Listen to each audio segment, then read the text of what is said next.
नमस्कार मित्रांनो, मी शुभम पवार. मित्रांनो, आरटी ॲडमिशन 2026-27 आजपासून हे फॉर्म सुरू होणार आहेत आणि फॉर्म जसे सुरू होतील आपल्या चॅनलवरती व्हिडिओ बनवला जाईल नक्की फॉर्म कसा भरायचा आहे तो.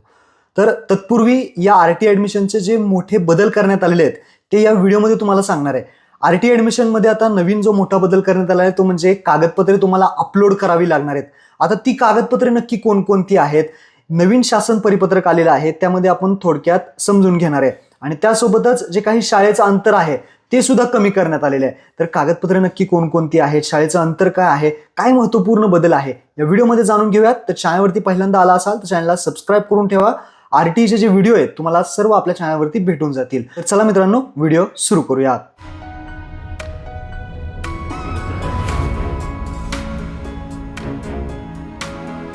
तर मित्रांनो, तुम्ही पाहू शकता हे आरटीचं नवीन परिपत्रक आहे. 13/2/2026 रोजी हे परिपत्रक काढण्यात आलेलं आहे. यामध्ये महत्त्वपूर्ण जी माहिती दिली आहे ती आपण समजून घेऊयात.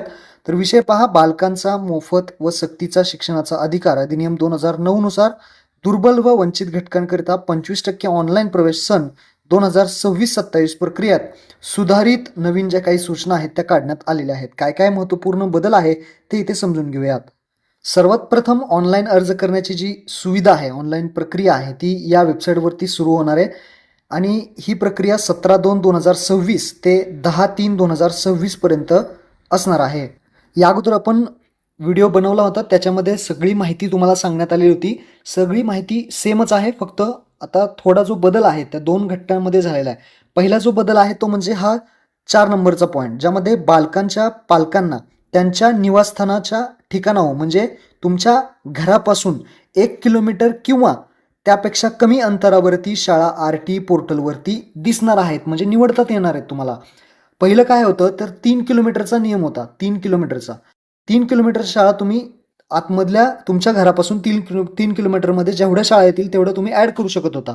परंतु आता काय होणार आहे, 1 किलोमीटरच्या अंतरामध्ये जेवढ्या शाळा असतील तुमच्या घरापासून तेवढ्याच शाळा फक्त तुम्हाला ॲड करण्यात इथे ऑप्शन असणार आहे. तेवढ्याच शाळा तुम्हाला तिथे दिसतील. जर 1 किलोमीटरमध्ये शाळा नसतील तर त्या शाळा तुम्हाला दिसणार नाहीत, तिथे तुम्हाला फॉर्मच टाकता येणार नाही. ही गोष्ट लक्षात ठेवायची.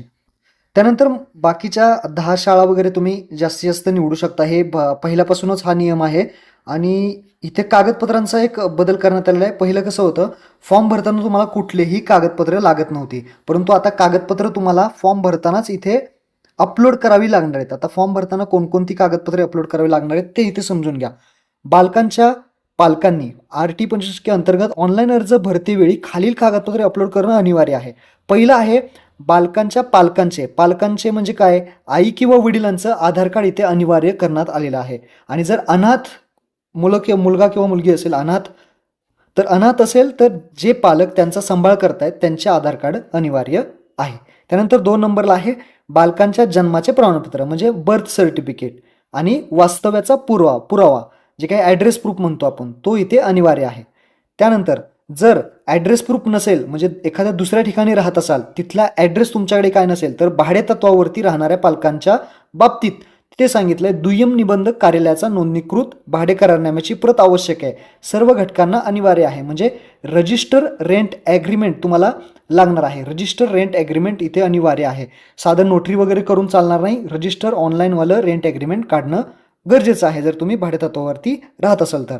त्यानंतर सामाजिक वंचित घटक जे आहेत त्यांना जातीचा दाखला लागेल.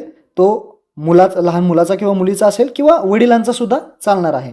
आणि जे अपंग आहेत त्या अपंगाचं प्रमाणपत्र सुद्धा इथे अनिवार्य आहे. जे अपंग असतील त्यांना अपंगाचं प्रमाणपत्र अनिवार्य राहणार आहे.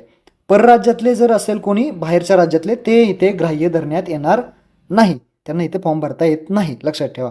त्यानंतर शेवटचं आहे आर्थिक दुर्बल घटकांतील बालकांच्या पालकांचा. आर्थिक दुर्बल घटकामध्ये जे येतात त्यांचा उत्पन्नाचा दाखला ₹1 लाखापेक्षा कमी उत्पन्न असणं गरजेचं आहे. हा उत्पन्नाचा दाखला तहसीलदाराचा पाहिजे. 2023-24 किंवा 2024-25 या वर्षातील उत्पन्नाचा दाखला ग्राह्य समजण्यात येईल. अशा महत्त्वपूर्ण हे कागदपत्रे, तुम्हाला ही सर्व कागदपत्रे जे असतील ते फॉर्म भरताना अपलोड करावे लागतील. तर अशा पद्धतीने महत्त्वपूर्ण हा व्हिडिओ होता. फॉर्म आता सुरू होतील. फॉर्म सुरू झाल्यानंतर आपल्या चॅनलवरती व्हिडिओ येईल आणि व्हिडिओ आल्यानंतर फॉर्म कसा भरायचा आहे सगळी माहिती तुम्ही त्या व्हिडिओमध्ये पाहून आपला फॉर्म लवकरात लवकर भरून घ्या. आपल्या चॅनलला सबस्क्राईब करून ठेवा. येणाऱ्या व्हिडिओज तुम्हाला लवकरात लवकर भेटत राहतील. चला मित्रांनो, धन्यवाद. जय हिंद, जय महाराष्ट्र.